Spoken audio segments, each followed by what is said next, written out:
तो प्रेम है तेरा। क्योंकि हम भगवान से प्रेम कर रहे हैं तभी हमें मिल रहा है। इतने बड़े बड़े कोठियां हम ऐसे नहीं डाल लेते, ये वो सुनता है तभी बनती है। बोलिए सच्चे दरबार की। एक छोटी सी कहानी सुना, बड़ी बड़ी भावपूर्ण कहानी है ये, पीछे मैं पूछूंगी भी, उसके बाद हम गाते रहेंगे क्योंकि इतनी देर से गा रहे थे। थोड़ा सुना लो जी, इजाजत है। छोटी सी कहानी बड़े ध्यान से सुनेंगे। बोलिए सच्चे दरबार की। वृंदावन में एक सेठ जी रहते थे। ये मैं माधव की जो भेंट लगाने जा रही हूँ उनकी है। ये श्री कृष्ण जी के चरणों में हाजिरी लगाएंगे सभी। बोलिए सच्चे दरबार की। तो मैंने क्या कहा, कौन रहते थे वृंदावन में? सेठ जी। सो के भी क्या बात है। बोलिए सच्चे दरबार की। सो के याद करो चाहे बैठ के याद करो, श्रद्धा होनी चाहिए। मैं नहीं बोलूंगी कि बैठो, लेकिन श्रद्धा होनी चाहिए। जैसे पूरा ध्यान है, बड़ी अच्छी बात है। बोलिए सच्चे दरबार की। तो वृंदावन में एक सेठ जी रहते थे, बहुत करोड़पति हुआ करते थे, बहुत ही पैसा था, किसी चीज की कमी नहीं थी। एक दिन एक महाराज, साधु आते हैं ना मांगने वाले, वो उनके घर आते हैं और वो बहुत प्यार से उन्हें तरह तरह के भोजन करवाते हैं, बड़ा उनका आदर सत्कार करते हैं। जब महाराज जी वहां से जाने लगे, कहां से? सेठ जी के घर से। थोड़ा ध्यान देंगे क्योंकि ये थोड़ी सुनने वाली है कहानी। जब सेठ जी के घर से महाराज जी जाने लगे तो सेठ जी ने हाथ जोड़ ली। तो महाराज जी ने कहा, सेठ जी मेरे आगे क्यों हाथ जोड़ रहे हो? तुम्हारे पास तो भगवान का दिया सब कुछ है, बंगला है, गाड़ी है, धन दौलत, 3 बेटे थे उसके, 3 बहुएं भी थी, फिर मेरे आगे क्यों भला हाथ जोड़ रहे हो? तो सेठ जी ने कहा कि महाराज जी मेरे पास भगवान का दिया सब कुछ है, परंतु कमी है तो सिर्फ एक चीज की। महाराज जी ने बोला, क्या कमी है, जरा मैं भी तो सुनूं। कितने करोड़पति के पास भी कोई कमी हो सकती है। हम सोचते हैं कि हम गरीब ही बेचारे कमियों से पल रहे हैं, लेकिन करोड़पति भी कह रहा है कि कमी है। तो महाराज जी ने कहा, क्या कमी है मुझे तो बताओ। तो उन्होंने कहा कि 3 बेटे हैं, 3 बहुएं हैं, पत्नी स्वर्गवासी हो गई है। अगर एक बेटी होती तो दिल को बड़ा सुकून मिलता। बोलिए सच्चे दरबार की। बेटी होती तो उस बेटी से वो हर बात कर पाता जो आज मैं बेटे बहुओं से नहीं कर पाता। बोलिए सच्चे दरबार की। क्योंकि शादी के बाद बड़ा कम होता है, माँ बाप बात भी करना चाहे तो बड़ा झिझक के बात करते हैं। ये हमारे साथ भी है, ऐसा नहीं कि आप सभी के साथ है, लेकिन होता है ऐसा। तो महाराज जी ने बड़ा सोच के जवाब दिया कि सेठ जी तुम बरसाने की नगरी में रहते हो, क्यों ना राधे रानी को ही अपनी बेटी बना लो। बोलिए सच्चे दरबार की। ये बात उनके मन को छू गई और उन्होंने अगले ही दिन एक बहुत बड़ा चित्र राधे रानी का बनवाया और अपने घर के जहां वो सोते थे उस दीवार पे लगवा दिया। बोलिए सच्चे दरबार की। जब भी सेठ जी उठते तो प्रणाम करते, खाना खाते तो प्रणाम करते, अपनी दुकान पे जाते तो प्रणाम करते। बोलिए सच्चे दरबार। एक दिन सेठ जी दुकान पर गए थे और एक मणिहारन आई उनके घर, जो कि हर साल आया करती थी, चूड़ी पहने। तो मणिहारिन आई तो तीनों बहुएं बाहर निकली। एक ने हाथ बढ़ाया, मणिहारिन ने चूड़ी पहनाई, दूसरी आई, दूसरी को भी पहनाई, तीसरी आई, तीसरी को भी पहनाई। जब पोटली बंद करने लगी, कौन? मणिहारिन, चूड़ी बेचने वाली।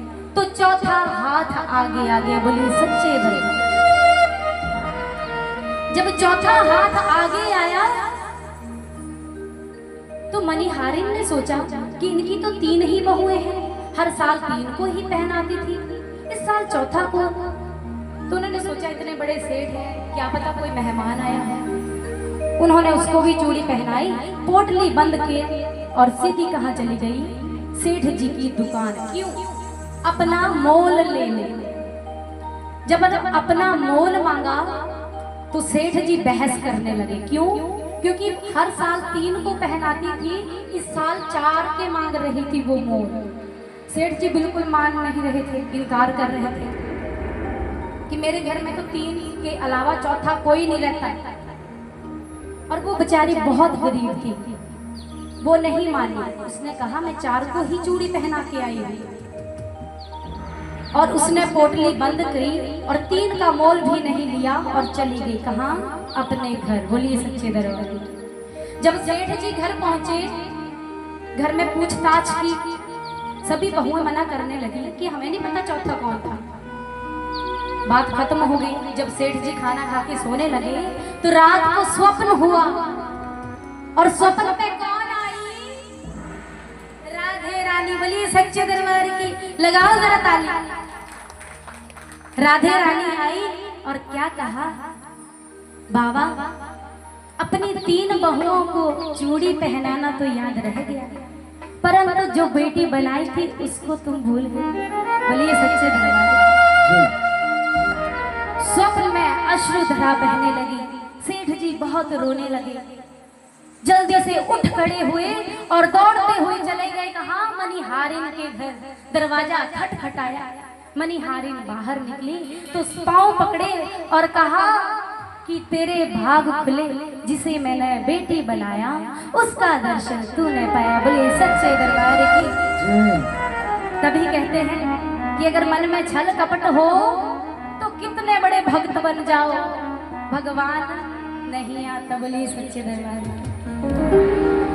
तो उनके भी मन में थोड़ा बैर विरोध था, चाहे वो कितने भी बड़े भक्त क्यों ना थे, परंतु दर्शन किसको हुए? एक गरीब मनिहारिन जो सच्ची सुच्ची थी। बोलिए सच्चे दरबार की। तो इसी के साथ सभी ने ताली के साथ क्या गाना, क्योंकि ये संसार उसी ने बनाया है। तो आइए। इस लायक मैं नहीं था फिर भी तूने खूब दिया है, ये तो प्रेम है तेरा श्याम, ये तो प्रेम है तेरा श्याम, ये तो प्रेम है तेरा। इस लायक मैं नहीं था फिर भी तूने खूब दिया है, ये तो प्रेम है तेरा श्याम, ये तो प्रेम है तेरा श्याम। हंसता गाता खुशी मनाता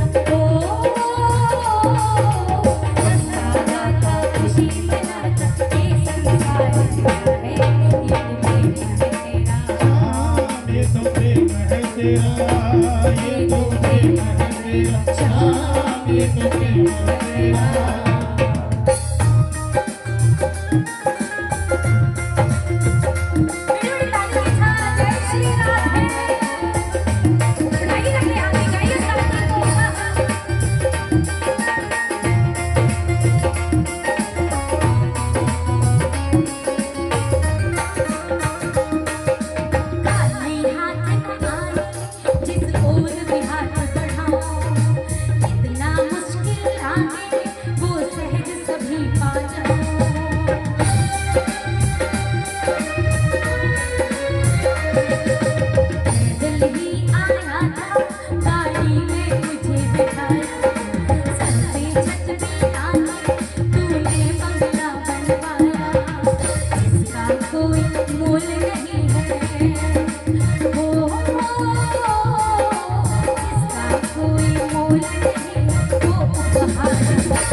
ये तो प्रेम है तेरा, ये तो प्रेम है तेरा श्याम।